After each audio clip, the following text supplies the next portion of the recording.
তো সকাল সকাল বন্ধুরা বেরিয়ে পড়লাম। আর কোথায় বেরিয়ে পড়লাম তো সেটাই তোমাদের সঙ্গে যে শেয়ার করব। বেরিয়ে যাচ্ছি, আজকে হচ্ছে দীঘা। আজ হচ্ছে তোমার শুক্রবার, আর এখন কিন্তু বাজে সকাল ওই তোমার 8:30টার মতন।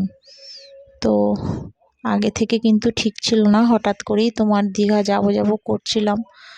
তো বেরিয়ে পড়লাম। আগে আর একটা লাগেজ গুছিয়েছি, সেটা তোমাদের দাদাভাই নিয়ে বেরিয়ে গেছে।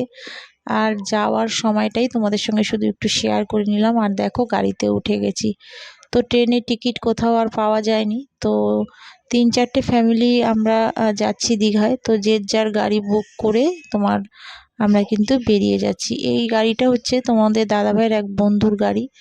তো তার গাড়ি করেই যাচ্ছি। আর এখানে আমরা 3জন আছি। বড় ছেলে যায়নি। তো বড় ছেলে যায়নি কারণ হচ্ছে ওর তো দাঁতের ট্রিটমেন্ট চলছে, তোমাদের বললাম। আর ওর খেতেও একটু প্রবলেম হচ্ছে, মানে আস্তে আস্তে খাচ্ছে। তো তাই সেই কারণে বললো, মা আমি যাব না, তোমরা ঘুরে এসো। তো বেশি দিনের জন্য যাচ্ছি না, 2 দিনের জন্য যাচ্ছি। তো হঠাৎ করেই তোমার দীঘায় বেরিয়ে পড়েছি। আর তোমাদের তো এর আগে একটা ব্লগে বলেছিলাম যে দীঘা যাব। তো যাই হোক দেখো, রাস্তায় বেরিয়ে গেছি। আর রাস্তায় যেতে যেতে তোমাদের সঙ্গে একটু আবার ভিডিও করে নিলাম, যে তোমাদের সঙ্গে শেয়ার করব। তো ছোট ছেলে কিন্তু একদমই ভালো লাগছিল না, ওর দাদা নেই। তো কোনো বছরই জানো তো, কোনো বছর বলতে কোনো দিনও তোমাদের 2 ছেলেকে ছাড়া আমি কোথাও যাই না। তো এই তোমার বড় ছেলেকে রেখে মানে যাচ্ছি। তো মনটাও ভালো লাগছিল না, ছোট ছেলেরও একদম ভালো লাগছিল না, কারণ ও তো দাদা অন্তঃপ্রাণ। ঘরে থাকলে পরে দুষ্টামি করুক, দুজনে মারামারি করুক, যাই করুক, দুষ্টামি বাচ্চারা তো করবেই। তো দাদা না আসলে কিন্তু ওর ভালো একদমই লাগছে না। তো দেখো এটা কিন্তু কোলাঘাটে চলে এলাম। আর কোলাঘাটে তোমার এসে শের বেঙ্গল যে হোটেলটা আছে, তো সেখানে একটু খাওয়া দাওয়া করলাম। আর একটুখানি তোমার সেলফিও তুলেছিলাম। তো দেখো সেলফিগুলি কিন্তু খুব সুন্দর এসছে। তোমাদের দাদাভাইও দেখো বসে আছে, ওদিকে হচ্ছে তোমার ছোট ছেলে। আর এদিকে দেখো শেয়ার করে নিচ্ছি সেই হোটেলের সামনেটায় একটুখানি দাঁড়িয়ে তোমার ছবি তুলছিলাম আর ভিডিও করছি। তো এখন উঠছি, ওখানে বসে খাওয়া দাওয়া করব। আর দেখো একটু নিয়ে নিয়েছিলাম তোমার পুরি পুরি বলতে তোমার যে কচুরিগুলি থাকে, তো সেগুলি অর্ডার দিয়েছিল।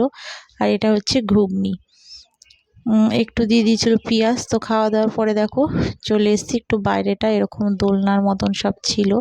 তো ছোট ছেলেও বসে পড়েছে, আমিও কিন্তু বসিনি যে তা না, আমিও বেশ বসে পড়েছি। বসে তুলে দেখো আমিও একটু ভিডিও করে নিয়েছি। তো ছোটোবেলার অভ্যাসগুলি আর কোথায় যায় বলো, দোলনা দেখলেই মনে হয় যেন একটু বসে পড়ি, নিজেরাও একটু দোলনা চড়ে নিই। আর দেখো দেখো দোলনায় বসে বসে দুলছি আর তোমাদের সঙ্গে ভিডিও করছি।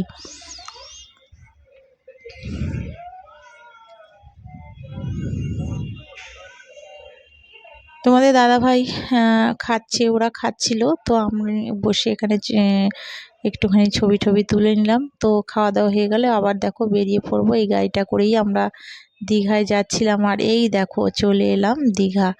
এই যে হলো দীঘার গেট, দেখো আমরা দীঘায় ঢুকছি। তো একদম সামনের দিকটাই তোমার একদম দীঘার এই যে সে গেটটা দেখছো, এর থেকে যে 10-15 মিনিট রাস্তা। তোমার একটা হোটেল ওরা বুক করে রেখেছিল আগে থেকে অনলাইন থেকে। তো হোটেলটা বন্ধুরা এতটাই সুন্দর, কি আর বলবো, বাইরে সুইমিং পুল টুল সব ছিল। এই যে দেখো হোটেলটা। তো এই হোটেলেই কিন্তু আমরা প্রথমে ঢুকেছি। আর 5খানা রুমও বুক করা ছিল।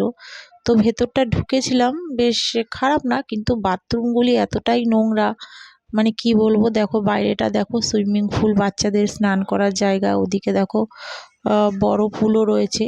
তো আর এদিকে দেখো একটা রিসেপশনের মতন করা হয়েছে, এখানে নানা রকম ড্রিঙ্কস রয়েছে। তো আমরা যেতে না যেতেই আমাদের হাতে সব ড্রিঙ্কস দিয়েছিল। ড্রিঙ্কস বলতে তোমার ওই স্প্রাইট, তারপরে থামস আপ, এইসবই দিয়েছিল। তো ভেতরে ঢুকতেই আর বলো না, একদম বাজে ভেতরের রুমগুলি। তো এখানে কিন্তু আমরা থাকিনি, আবার এখান থেকে আমরা খাওয়া দাওয়া করেই বেরিয়ে পড়েছিলাম অন্য রুমের উদ্দেশ্যে। আর দেখো চলে এলাম, এটা হচ্ছে তোমার ময়ূরী হোটেল। তো এই হোটেলের রুমগুলি কিন্তু বেশ বড় বড় আর খুব সুন্দর। দেখো এটা হচ্ছে সোফা, আর ওইদিকে দেখো বেডটাও বেশ ভালোই বড়। আমাদের তিনজনে মোটামুটি হয়ে গেছে। আর একটা আলমারিও আছে জামা কাপড় রাখার মতন। আর এদিকে কিন্তু নিচে একটা ফ্রিজ রয়েছে। আর দিয়ে দিয়েছে দেখো একটু দুটো ব্রাশ, শ্যাম্পু, সাবানও দিয়েছে। আর রুমটাও কিন্তু বেশ বড়। ডাইনিংটা তোমার বেশ ভালোই বড় রয়েছে। আর ওদিকে কিন্তু তোমার ব্যালকনিটা বেশ বড়, সরি ডাইনিং না, মানে ব্যালকনিটা বেশ বড় ছিল। আর এটা হচ্ছে তোমার এই যে দেখো জামা কাপড় রাখার একটা তোমার আলমারি মতন দিয়ে দিয়েছে। আর এদিকে তো ফোনটা রয়েছেই, মানে যখন যেটা খাবো ঠাবো একটু ফোন টোন করলেই মানে ওরা এসে দিয়ে যাবে, তো সেটাও কিন্তু রয়েছে। আর এদিকে দেখো টিভিটাও বেশ বড়। আর আয়নাটা আমার সব থেকে বেশি ভালো লেগেছে, ড্রেসিং টেবিলের আয়নাটা দেখো শুধু কত বড়। আর ওদিকে তোমার এই ব্যালকনিটা তোমাদের দেখাচ্ছি, দেখো দেখো ব্যালকনিটাও কিন্তু খুব বেশি যে ছোট তা না, বেশ বড়ই রয়েছে।